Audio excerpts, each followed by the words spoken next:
Tu l'utilises peut-être tous les jours, mais connais-tu vraiment son histoire? L'euro, c'est bien plus qu'une monnaie. C'est un symbole, un projet, une aventure économique et politique unique au monde. Dans cette vidéo, on va t'expliquer simplement ce qu'est l'euro, d'où il vient, pourquoi il a été créé et comment il influence ta vie au quotidien. L'euro est la monnaie officielle de 20 pays de l'Union européenne, utilisée par plus de 340 millions de personnes. C'est la deuxième monnaie la plus échangée au monde après le dollar. Mais avant lui, chaque pays européen avait sa propre monnaie. Le franc en France, la lire en Italie, le Deutsche Mark en Allemagne et bien d'autres encore. Alors, pourquoi avoir tout changé? Tout commence dans les années 1950 à 60, quand l'Europe veut se reconstruire après la Seconde Guerre mondiale.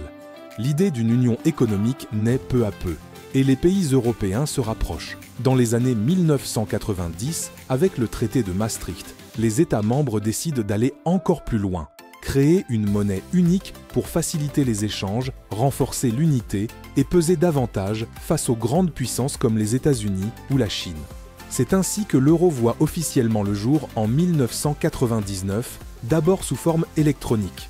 Il faudra attendre 2002 pour voir apparaître les billets et pièces qu'on connaît aujourd'hui. Mais à quoi ça sert? Une monnaie unique?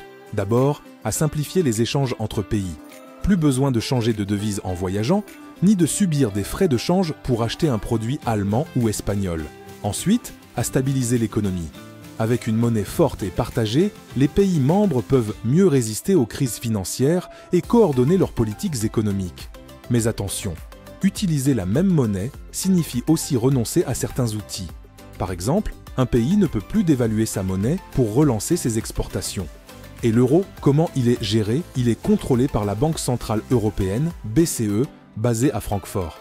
C'est elle qui décide des taux d'intérêt, qui lutte contre l'inflation et qui garantit la stabilité de l'euro. Tous les pays de la zone euro doivent respecter des règles strictes, limiter leur déficit public, garder une dette sous contrôle et coordonner leur politique économique.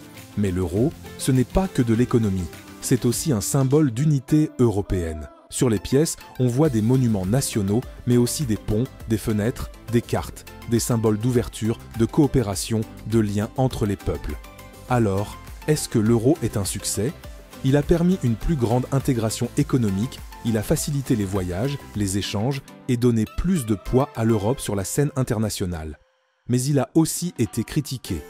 Certains estiment qu'il a renforcé les inégalités entre les pays, qu'il manque de flexibilité ou qu'il prive les États de certains leviers économiques. En résumé, l'euro, c'est une expérience unique au monde, une monnaie partagée par des pays différents, unis par un projet commun. Pas parfaite, mais ambitieuse. Et maintenant que tu en sais plus, tu verras peut-être tes pièces et tes billets d'un autre œil.